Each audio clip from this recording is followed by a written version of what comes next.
Welcome to Nice Girls Don't Win. Hi, I'm Amy Bean. And I'm Parvati Shallow. And today, what are we even doing with our lives? Does anyone else feel like it's Monday? I don't know why I feel that way. No, it's hump day though. You know why? I think I'm depressed because I lost to the banker. I know. What a way to go out. Look, I thought I could win. Everyone else who played the banker, who I was friends with, CK, David, Dixon, they all beat the banker. I was like, I could do this. Twice, yeah. And I was so lucky. I was on such a hot streak. I know. It felt like when we were out there and you were like deciding what you were going to do and you put that outfit on, you were like, I'm going to play. And we felt it how can you go home in that cute outfit? I know. The banker was out for you. I will say though, when I was standing up there with Joe, it was very out of body. Why? Like when I was doing all the challenges, I'm very much in my body. I feel very confident, like I know what I'm doing. But I think with Deal or No Deal, because there was all these numbers, and I'm not really a numbers person anyways. I'm a words person. I wrote a book. I love words. And I did spelling bees when I was little. Give me cases with words on them. Little Parvati. And then I'll know which one to pick because I feel that.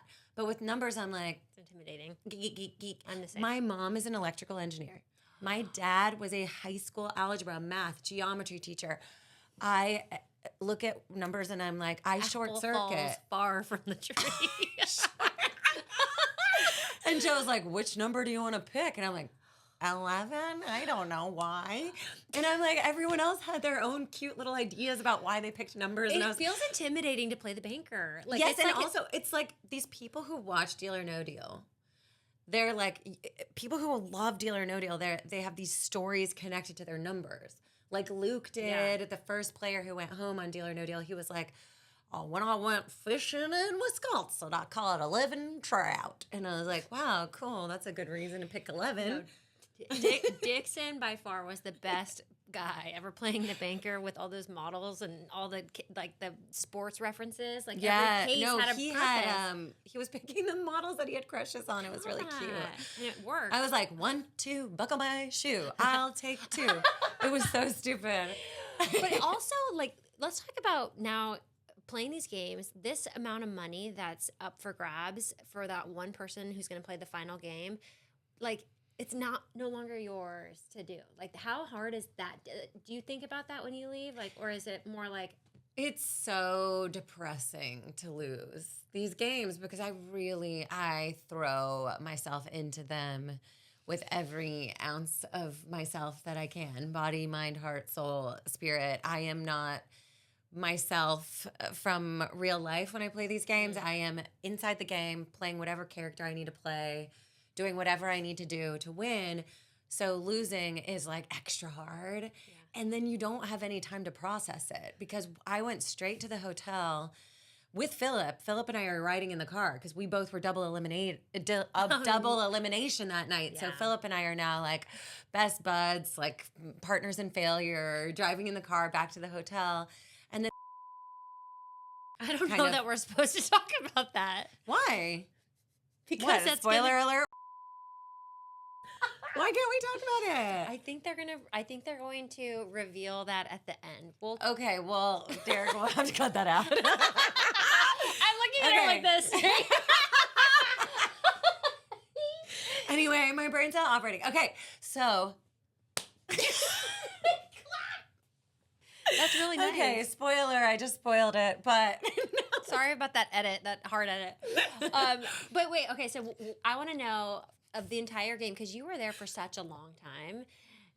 And I know when we've already talked about this, so I know this was a really fun game for you to play, but why? Can you explain, why did you have so much fun playing this? I've said this before in interviews. I really enjoyed playing Deal or No Deal because I find it to be a very feminine style game. It's not about having control. You don't have to psychologically manipulate people. You really don't. You don't have to lie to people. I know. And I didn't have to work people the way I normally do on Survivor. It's so much lighter on the Banker's Island. It was more playful and more silly and fun for me. And I could adjust and adapt. And it felt like, okay, Jesus, take the wheel. Like, I'm going to go to these challenges and do my best. And I kept getting safety over and over again.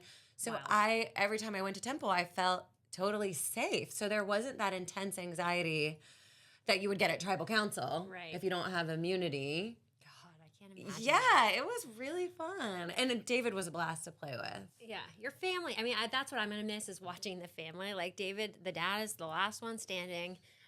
And you've got Letty and CK. CK up against these two, behemoths. I mean, I'm excited for everyone to watch what happens. Like, I feel like this show is so good. It's so crazy though, like the bubble that is created, because it's been how many months now since we've been out there? It's been almost a year. Well, I guess we left in July. It's been a long time. What people don't realize is, like, when you go on these reality shows, these people, like, they don't have their phones. You don't have, like, you're being fed. They don't have clocks. Like, you don't know what time it is. You really are become infantilized. Like, you regress to a child, like on a school field trip. Yes. Like, you got all these grown-ups telling you when you can talk, when you can eat, when you have to get up, what you have to wear. You can't even choose your own outfit. So it's kind of becomes this very... for me, I go into like kid mode of operating, where I become very childish and playful. And I think that's why I excel, because I can have a playful attitude. But I think a lot of people resist that. No control of what time you're eating lunch. Like, we're like, eat your lunch. When you can talk. Well, that's also, because the talking has to be caught on camera. And that's my biggest pet peeve as a producer. I'm like, I wish we had 24/7 cameras, but we don't. And so people will always talk off camera, and story gets revealed, and then you have to try to tell a story. And it's like, someone's now mad, and you're like, why is that person mad? Because they talked off camera. And it becomes like a story in itself. And it's like, that's not the game. So that for me is hard. For the producers. It's hard. And it's hard for you Well, guys. on Australian Survivor, they had us blindfolded. Anytime we were being transported from one location to the next, like say we're going from tribe camp to a challenge, we were in a van blindfolded. So we couldn't talk to each other, because if you can't see each other, you're not going to be mouthing words or talking. So it was really smart to do that. I'm sorry, future contestants Yeah, that I give work that with. tip We might be putting blindfolds on you. Well, I know, like, the traders, you guys everyone gets blindfolded when they leave, right? Well, no, the traders is really different too, because it's bigger personalities and people who have been on TV for a long time, a lot of these people, and there's big stars. So when they have some 20-year-old PA coming up to them and being like, you can't talk, they get irate. Like, some of these people couldn't handle it. So that is another element to playing these games, is you have to be able to let go of the need to be in control. And then I loved Deal or No Deal, because on Traders we were really isolated, and it was cold. But on Deal or No Deal, it was so warm. The island was paradise. And then we're staying in these domes together, and it was sort of felt like sleepaway camp. Oh, It was fun. It was really We could fun. jump in the ocean and go snorkeling. Yeah. And Ross, the social media guy, was there, like, was asking for fun. tours of the island and stuff. I know. And Joe was a blast. It was really, it really felt like kind of vacation and you could win millions of dollars. But it's so hard, I think, for, like, what people don't realize is, like, after a challenge, sometimes a challenge can take a long time, and then temple is that same night. And so what we need as a producer is to get that fallout from the challenge. What happens from the challenge, like, determines what happens in the temple. And so it's like, sometimes it's like, oh, sorry, you have to, like, shower and get ready. And you also have to strategize and talk. And you also probably have to pack, whoever's not safe. Like, there's a lot to do. And I just always feel so bad, because you want them to be able to talk to each other and figure out who they want to play, or, like, make these, whatever is going to happen, and listen, but also be ready on time. So it's just, that's part of the process. That's why you saw us doing all our best strategizing at the showers. Yeah. CK and I Get a life, CK. Get a life, CK. Well, what you didn't line. see was CK and I had a really tight relationship, and I was supporting her, because she was having a lot of emotional swings, highs and lows throughout the game, and I was really there for her, and I felt like we were pretty close. Right. I knew she was also with Letty. I knew she hated working with Philip. She didn't want to work with Philip. I knew she hated David. So I was like, I feel like if I've got anyone, it's CK and David. And then when CK was like, oh, I'm going to take you out and keep Letty, I was like, no fucking chance. She's like, play like that, CK. Go See what on. happens. I dare you. I don't know. She says, like, after we talked, she's like, I wouldn't have taken you out, actually. Like, she's like, I would have looked at your blue eyes and I couldn't have done it.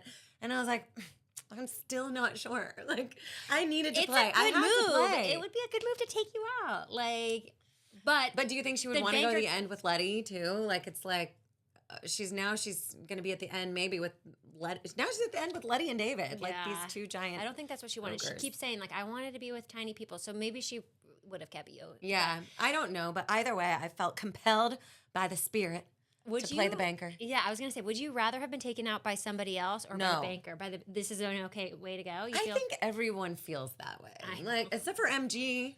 I told MG to play the banger. She was like, no, and then she got taken out. Yeah, people were scared. Some people are scared. I told you before coming here, he's like, make sure to play the banker whenever you can. Yeah, he said anytime you're on the bottom or unsafe, you should play the banker. But he's a numbers guy.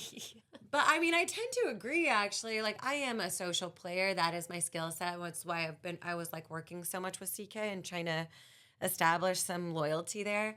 But I wouldn't want to have even had a shred of doubt that I was a sitting duck, like waiting for her to take me out. If I'm gonna lose, let it be a coin toss, you know. Like, and then it's like I did the best I possibly could in that game. But that final challenge was so layered and so complex. And you had to, I remember talking to you out there. You did my interview. Which final? With the money bags that were on fire. Yeah. And you're like, how are you going to do this? And I'm like, I have no idea because you don't know what numbers are inside the cases. It's this revolving, it was so hot that day. Circle of suitcases. Oh my God. I was like, I could have, if it was just straight endurance, right, I could have won.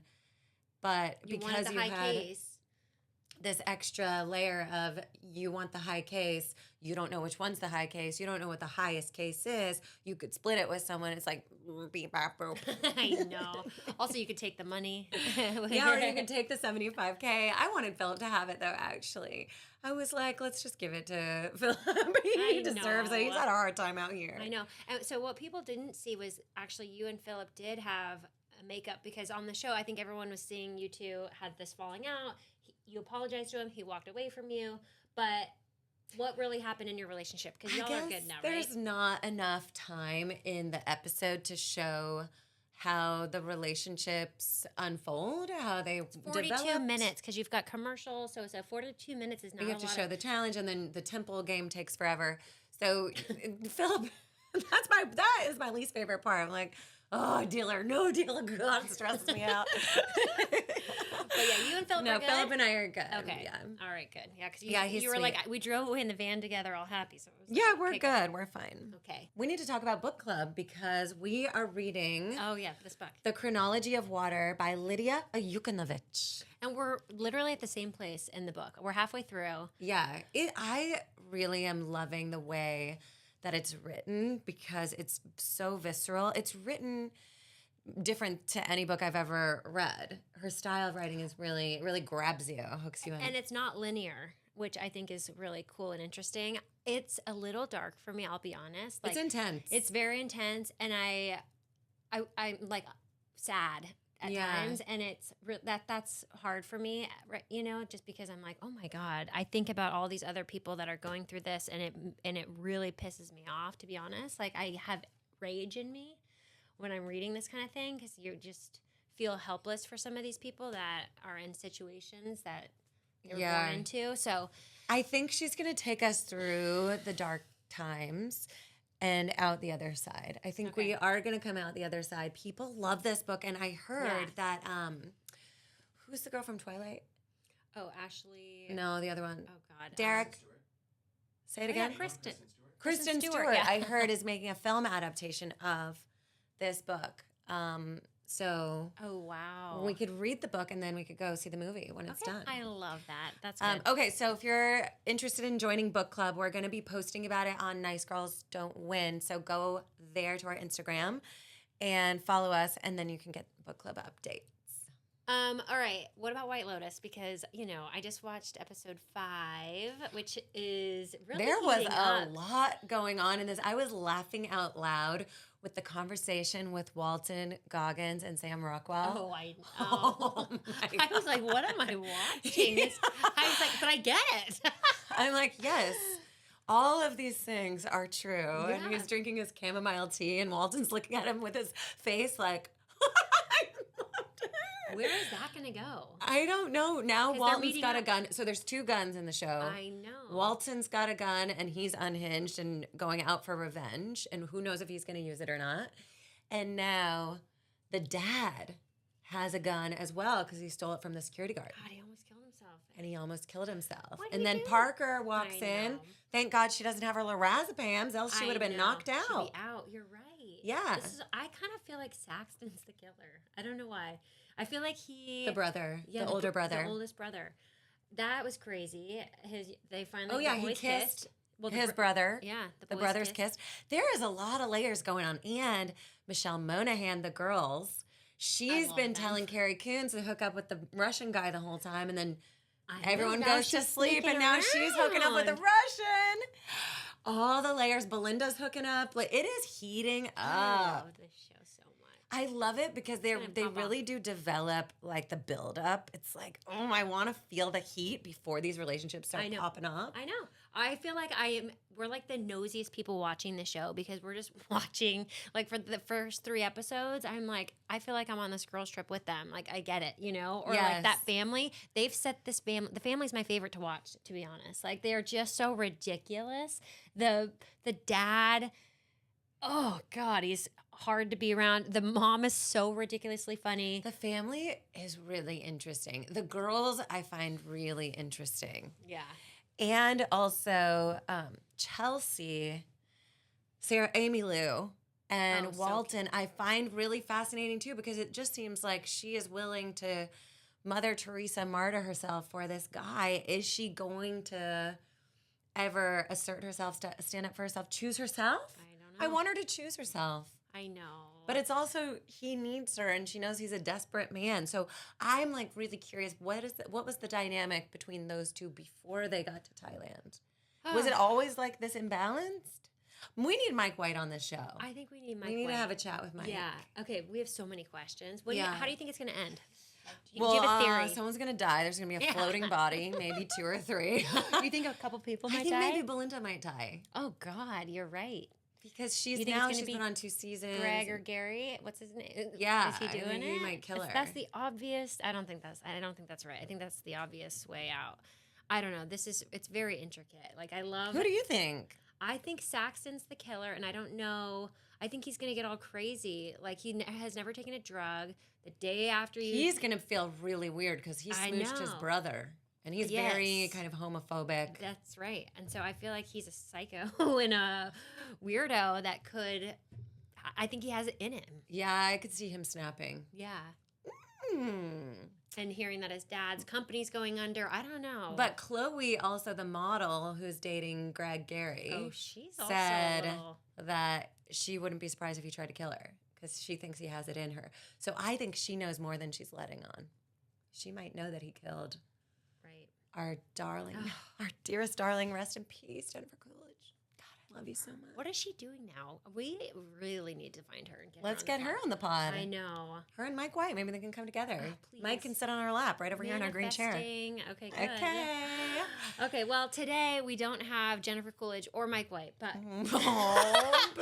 but I'm very excited about this guest today because We really need those guests I because know. I feel like my day-to-day life is falling apart. The more I do these shows and like get invested in other people's lives on television, I'm like, what is life anymore? It was St. Patrick's Day. I forgot to even turn the toilet bowl green and make the leprechaun Don't be come with the that doesn't sound right, but we're like, what are you doing Chelsea, at night? help. Chelsea will explain. Her name's Chelsea Explains. No, but I get it. Day-to-day life as a working mom is really hard to keep everything in line. And today's guest, Chelsea Explains, is like she gives us hacks on how to do life. And she was like, she claims to be the Michael Jordan of babysitting. The vice president of babysitting. Yes. The So president, many the nice chancellor, chirons. the So king, queen.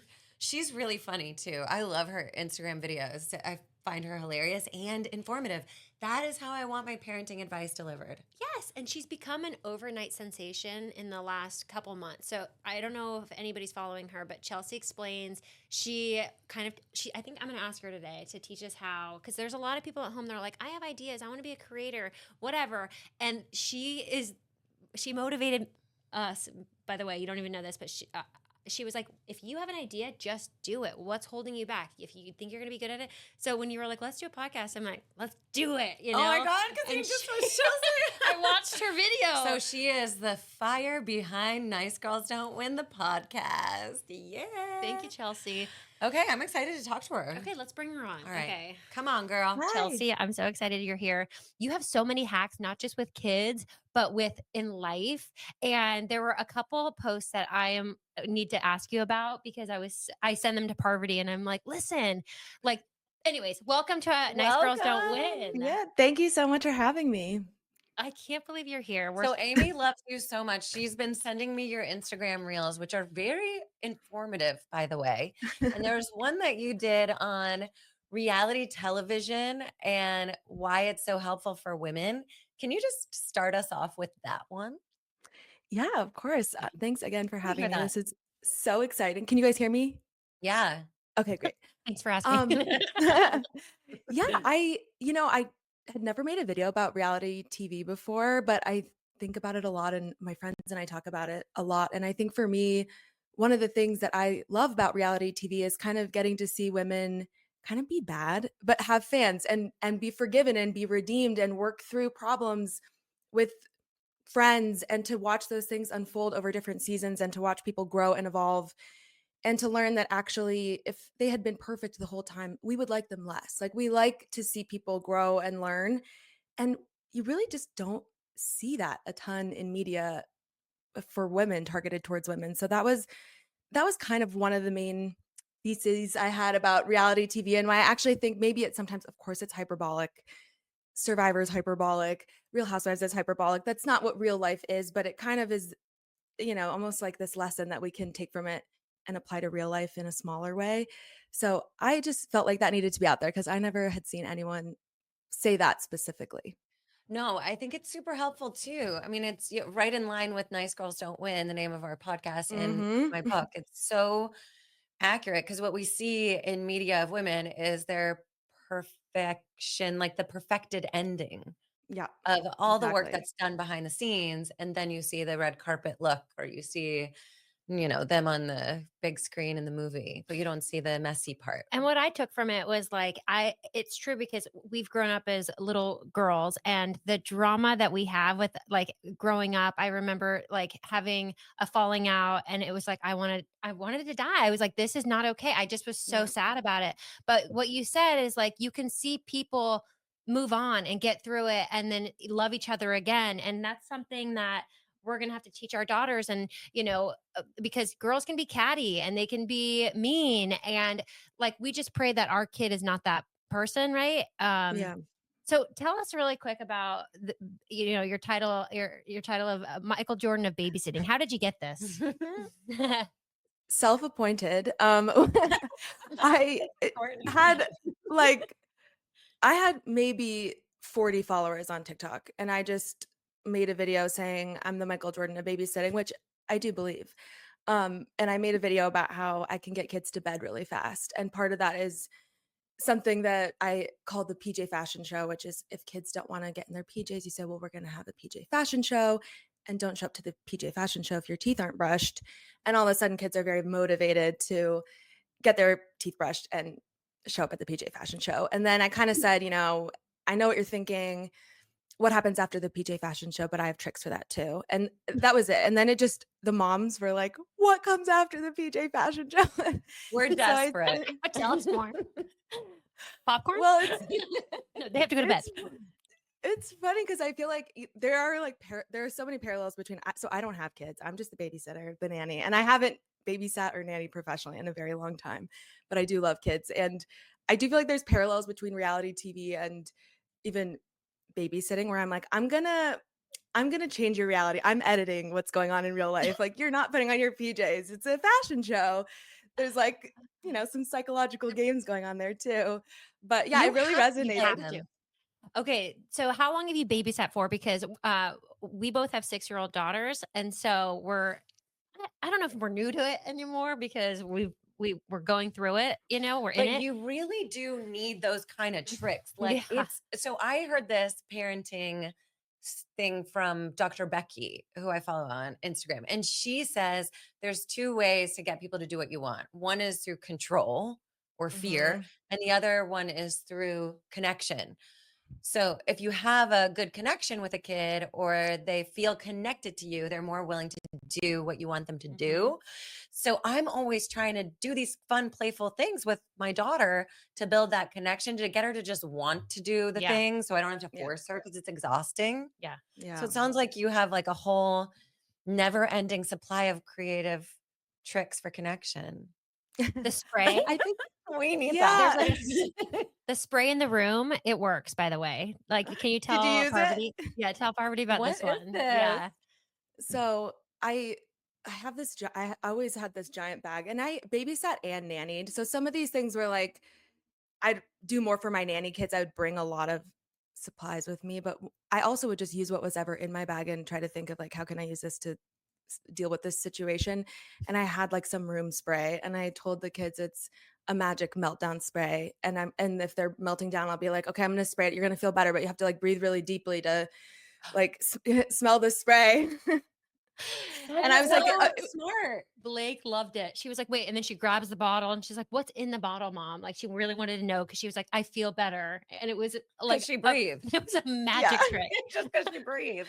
No, Right. that was incredible. But also, there was another post that you mentioned, like that you posted, and it was about like saying sorry to your kid because sometimes Mm, I have two little babies and a 6-year-old, and my 6-year-old requires a lot of attention at times, and yeah. I'm trying to change a diaper or get a bottle together or whatever, and so I'll like snap at Blake, and then I can see she's visually hurt, and it hurts Yeah. me now. So what was that post that you did that helps us feel better about how you talk to your kid? Yeah, this was something that my parents did really well with me, and it was not just apologizing, but then kind of giving someone space to still be upset. And I think sometimes our feelings when after we apologize, it's so uncomfortable to be in the wrong that we want that person to reassure us and say it's all okay, everything's better, and that doesn't always happen immediately. So the metaphor I used was an apology is not a band-aid, but a bridge. Like you can build that bridge, but you can't tell the other person when they're going to cross it. You have to give them space and just make it safe to come back to that connection, like you mentioned. And my parents were very good at that. They would apologize and then give me space. And at the time as a kid, I would be kind of like, well, just don't ever mess up. How about that? And now as an adult, it's like, well, of course, mess ups are inevitable. And giving that space, letting me kind of process my own emotions and then be able to say, okay, I forgive you on my own terms really strengthens the relationship versus putting the burden of soothing the parent back onto the kid after there's been, a Did rupture. you go to school for this? I No, know. I She I just has I deep work in cuts. advertising and Do you have like a crystal wall behind you? What is this rainbow behind you? Who oh, are you? You're like a these are my magical markers. alien from another land. You are not human. She's How are you so Well, so smart. smart? I appreciate that. No, I think, I love kids and I love advertising and I think they're kind of both for the same reason, which is like figuring out how people tick and getting them and not to like make this sound bad. I know you guys will understand this. Getting people to do what you want them to do is interesting and like what makes people tick. Yes, it's fascinating. So you didn't go to school for psychology or anything like that? No, no. Wow. You'd be great on reality TV. I know. Get you cast on something. Would you ever do reality TV? Oh my gosh. I mean, I have the utmost respect for people who go on reality TV because I love to consume it. It is so entertaining. I think, what you were talking about of the self-love and the self-trust that you have to put yourself in that arena like that is so intense. I don't think I'm ready. I think social media has been kind of like dipping my toe into the here I am. What do you think? But it's been You know great. what? What I really like about you is because I think I saw the pajamas thing, and that's when I started following you, and you were like, wow, I got a lot of followers overnight. There's a secret to getting followers, and I feel like it's illegal to Mhm. say. And what I like is that you were like, hey, I just did it. And it motivated me. I think I sent you this reel because I was like, "We're just gonna." She was like, "Let's do a podcast," and I'm like, "Well, we just have to do it." And Yeah. we've really just Wait, done it. Chelsea is our inspiration. This Yeah. is why we are doing the. You're why we're doing this So podcast. tell our listeners and everybody about like why they should just do it if they have the idea because I mean, explain that. there's just such a ripple effect. And I feel like 99.9% of us are consumers of content. There are, even though it feels saturated, I feel like the amount of people who are actually putting out content is so small because it's a lot of work and it takes a lot of imagination and energy. But there's just such a ripple effect when you put anything into the world. And for me, I'm like, everything I create is buying a lottery ticket. And like you have to buy a lot of lottery tickets to win for something to hit. I think this babysitting Instagram is my 100th Instagram. Like I and most of them go nowhere, but I'm just doing random stuff and trying stuff out. And you make this podcast and then connect with me and now and like it just amplifies and amplifies and I just think you just put stuff out there. You never ever know what's going to hit, what's going to lead to some giant opportunity, but you have to kind of buy those lottery tickets. This is what they are teaching at my daughter's school. It's a growth mindset. It's the difference between a growth mindset and a fixed mindset. The fixed Mhm. mindset is like, I need to know how this is going to work and it has to work the first time and I can't fail and I can't be wrong and it has to be perfect. That's such a recipe for misery and kind of Mhm. stuckness. And so now in schools, and I wish they would have had this when we were young, Yeah. but it sounds like you didn't need it because you got it already. Growth mindset training is sort of like start before you're ready, look at failures as an opportunity to make adjustments and learn from your mistakes. And that's how we grow is through making mistakes. And then, I mean, with us, with this podcast, I mean, we could not. Like our first podcast, Amy had her kids busting in down the door. So then I was like, okay, come to my house. So then we had an No air furniture. mattress we're sitting on. We're still doing the computer. Then we had the microphone backwards for our big celebrity guest. Wow, What are we doing? but those people, I just want to thank the people that have been with us since day one. I love it. I mean, I love hanging out with Parvati. She's so smart. She is a life coach. So I always like, I'm listening to her and I take pages from her book. And that's the thing is like, my information diet is from people that are like-minded. And I felt like you were like Mhm. that. So I do get things from Oh. Instagram, which is so annoying. We send each other so many things all day long. But Are your parents yeah, the ones who instilled this mindset in you? How did you create this for yourself? Yeah, definitely. Both my parents are entrepreneurs. My brother's an entrepreneur, and I feel like entrepreneurship is you're gonna fail a lot. That's just how it goes. You don't know what you're doing, and everyone wants to learn to drive in a parked car because that feels so much safer, but that's just not how it works. So I think for my parents, like failure was never that big of a deal. And yeah, definitely that growth mindset and just trying new things. And also, I don't know, like not no shame around abandoning things. I think sometimes people get a little bit of sunk cost fallacy, but it's like, I I'll love quit. I that. will just quit all day long. Yes. I love you. Yeah, because you're trying it, and if you like Yeah. it, it's gonna work. But Well, here's what I think too. I love that you just said that because I think you're right. People do have this sense of, I've invested so much time and money and energy. I did this when I won Survivor. I spent my money, I invested my money in a wellness center and I built this business with my friend. And day in and day out, I would slog to this center. I hated it. I felt so Mhm. heavy and I was putting all my money, all my energy, all my time into it. And I didn't even like it. Yeah. But I felt like I had to do it because I'd invested so much. And then it was hard for me to let it go. But when Yeah. I finally did, I was like, oh, what a relief. What And made you now I finally think let it go?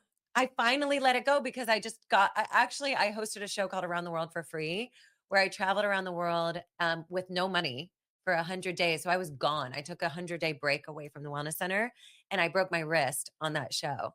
So when I came back, I couldn't teach yoga. That's what I was doing at the place. Mm, I couldn't wash the towels. I couldn't scrub the floors. I couldn't Cinderella myself anymore. So I was like, I got to sell this. I got to get out of it because my body broke. So I was forced to stop what I was doing and then reconsider a new way of moving forward, which I think life will do that to us.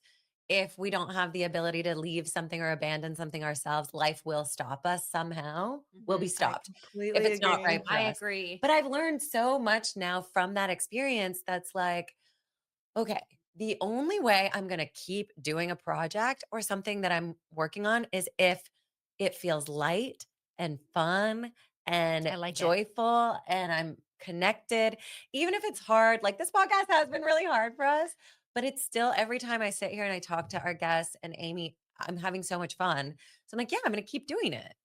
And we have Yeah. really nice people around us that are very helpful. And I think that's helpful to be around people you enjoy. And when I work in TV, sometimes there's like back in the day, I would just take a job to take a job and I wasn't around good people. And I'm like, no, I want to be around good people. And so we can make our lives how we want it. I feel like now in this era, you just have to find that superpower of what that is, you know? Like, So how do you know it's time to abandon something? I think when the excitement wears off, like I think just like you said, I firmly believe the universe will not let you get comfortable where you don't belong. And sometimes it has to literally break your bones to do it if you're not going to take the hint. Um, but I think like when I follow my excitement and don't try to be too strategic about it, honestly, things unfold so quickly. Like I literally spoke it into existence that I was like, I want to be an influencer. And I said that out loud to my friends on my private Instagram story. And I mean, my Instagram account is only 4 months old. So that happened so fast. And I'm like, because I was excited about it. I wanted to make these videos. I was loving it. I was loving helping moms. The stories I was getting back were so And not what I expected. how many followers do you have right now? I think it's like 730,000 on Instagram and like we're hooked. 180,000 on We're hooked. TikTok. Chelsea, Yeah, your in videos 4 months. keep hitting. So there was another one, and it was how to give advice to yourself because it's so hard to take advice. As like, I can tell Parvati what to do in a situation and stuff. But if she were to tell herself that, it's so hard to do your own advice. So, what is this trick? This is a really good hack.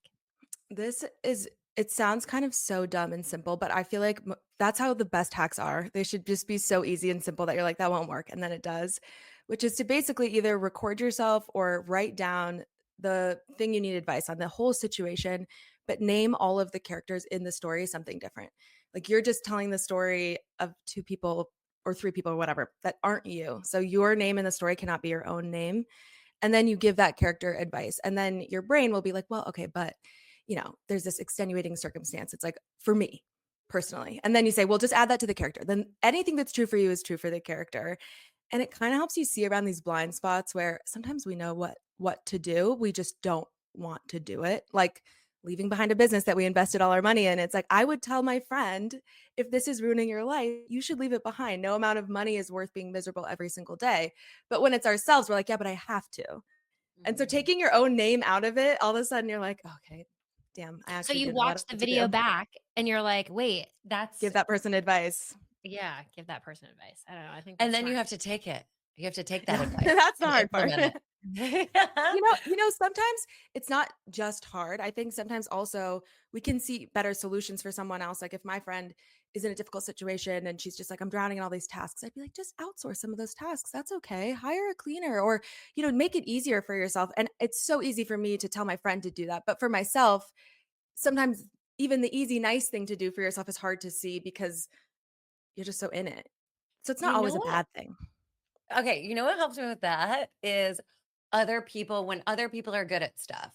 Like if other people are good at things like outsourcing and they're my friends and I watch them do it, like they have a cleaner that comes twice a week. Oh my God, that's so decadent. I would be like, oh my God, twice a week? That's crazy. But then my house gets chaotic and I'm like, well, she does it. She gets it Yeah. twice a week. Or this person just always orders food delivery, and it's like healthy food. And I hate going to the grocery store. So I have started like really going crazy on Uber Eats. Oh, yeah. I get all my groceries on Uber Eats, all my food delivery. And I did not grow up like that. I was raised in a very frugal household where Same. money was tight and you got to like pinch your pennies and they have to be in the right place. And you can't spend on your own self like convenience. So I've had to unwind all of that programming, but it helps to see other people doing it, that their lives are like they're good, like they're handling it. It's not like they're just frivolous people. Yeah, Right. my brother said something that like totally changed my brain, and he was like, whenever you can trade your time for money, do it. It's like take the express lane, hire the cleaners, get the grocery stores, because you're not just like spending that time, you're spending that mental energy that it can be very draining. And he was like, what would you charge for 2 hours of your time? It's probably way more than you would spend on grocery delivery. And God, in that sense, you're also, like, oh, it's worth it. It's a good formula. No, but I'm also so much happier since I've started doing this. I know, And but that's my husband, priceless. he kills me. I tried to get Costco delivery and he found the receipt and saw the delivery thing on it, the fee on it. It was like $80 and he almost left me. He was like, "What? Who do you think you are? Do you think we're rich?" And I'm like, "No, Nick is I'm not sorry." quite He aligned. won't let me. So I then have the mental state of like, I gotta go in there. I gotta, I can't You have the gotta just $80 tell him delivery. that your fee for grocery shopping is $100. Then it's a deal. Love you. Oh my God, there with the hack ready. That's so Any genius. other hacks that we should know about as like two working moms and With 6-year-olds who with are very feisty yeah. and strong-willed. Honestly, 6-year-olds are like my favorite. What? I love I know like 6 to You like three. 4 to 8 is my 3 my sweet spot. I think this can be kind of sometimes hard in the moment to think of, but the hack to invent hacks is make up a scenario or a character that's more willing to do the thing than your kid. So like one of my examples was if your kid doesn't want to get dressed in the morning and they're just throwing a fit, say, "Well, can I dress my doll up?" And all of a sudden they're your doll, and a doll is more willing to stand there and get dressed than a kid. Or if you Oh, need to that's give your cute. kid a bath, be like, "Do you want to be my puppy and go to the groomer?" Cute. And the Oh my puppy God, is that's like, smart. "Sure." So That is so Thank smart. you. And then we don't have to argue about it. And now it's a fun thing. it's fun and everyone's enjoying it. Like one of I think my second video that also went viral was like, I can get any kid to eat vegetables because kids don't want to eat vegetables, but they all want to be my pet bunny. And I feed them veggies. And I'm like, you're going to need more vegetables. And all these parents commented and they were like, my kid ate their first carrot today. Like, what is this magic? And it's like, because a bunny's willing to eat vegetables, a kid, not so much. I love Oh you. my God, I want you to put together courses and books and programs. I'm Yeah, working we're on gonna it. put you to work. We're like, we need more to digest. Come Wait, live at my house. My back house is available. do you want to move to LA? I'm flattered. Wait, you're married, right? I am, yeah. And do you want kids in the future? Or, and I know that's not an appropriate question to No, ask, no. but I get asked this all the time. It's very I'm common, sure. and obviously my nature of work. I'm like I'm a parenting influencer with no kids. Yes, I think absolutely. I love kids so much. I think I'm still just trying to figure out the timing of it all. This whole thing kind of happened overnight for me, and I'm like, oh, this is so interesting, and I'm really enjoying it. So I think it's probably a little bit in the future, but yeah, I would love to have kids. Oh, I love those that. kids are going to have the best time. I know. I hope so. I'm like, I'm gonna I'm have to go exhausted. rewatch my own videos to remember. No, you'll remember. Yeah, No, it's you're really just like, it just comes out of you. You just told Amy to charge extra for her grocery shopping fee. That's so smart. she's quick. Oh my God, you're really fast. Well, Yeah. this has been so much fun. One more thing, I just want to know for anybody that's listening that really has an idea and that they want to get it out there, just like what you did. You're like, I want to be an influencer for my hacks. Like you kind of branded yourself and did it real quick. Like, what was that secret to them doing it online or on Instagram? You had a hack for this, I think. Well, I did have a hack that was more technical about trial reels and how I use those, Yes. but I think in general, and I can go into that, but in general, and I learned this from doing other startups, they tell you put the minimum viable product on the market. Like we all think, like if I want to be an influencer, I think I need to go get these cameras and lights and do this whole thing and I need to do all that first, but you don't have to do that first. You can just lay on your couch and post a video of talking to camera, like minimal viable product. And one of the investors that we talked to said, when I think it was Uber Eats or DoorDash, one of them, when they first started, they were just doing pizza. They had the idea for DoorDash in their head, but they would just put out this phone number that people could text, and then they would call a pizza place, go and get the pizza and bring it to the person.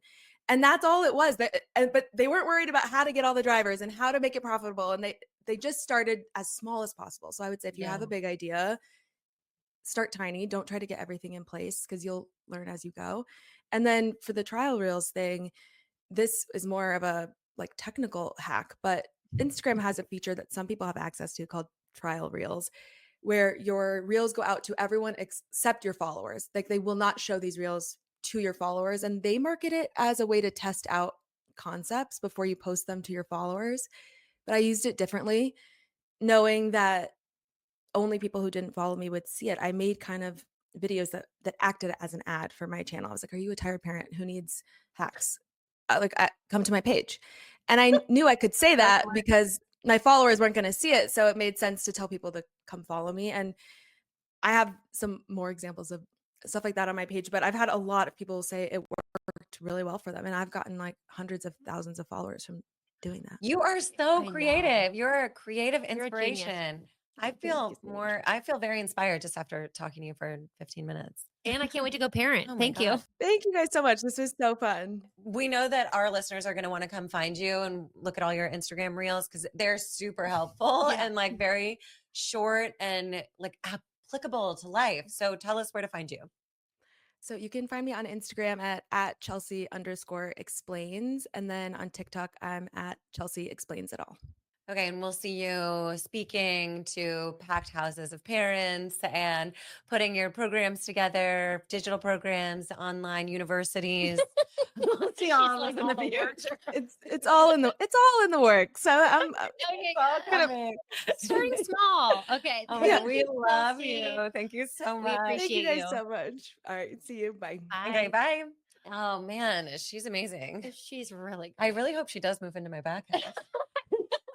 Really, the offer still stands. Yeah, it's available for you and only you. Oh, okay. Well, that was it. That was fun. That was so fun. We had some great conversation today. Well, next week we have another big, exciting guest for you guys. So please, if you like this, subscribe. share it with your friends. Yeah. Like, share it with people who need to hear the things that we're talking about. Because Really- let's just grow this conversation. Yeah, we're growing. Yeah. 5 stars, please. Love you. Bye. Binge punch.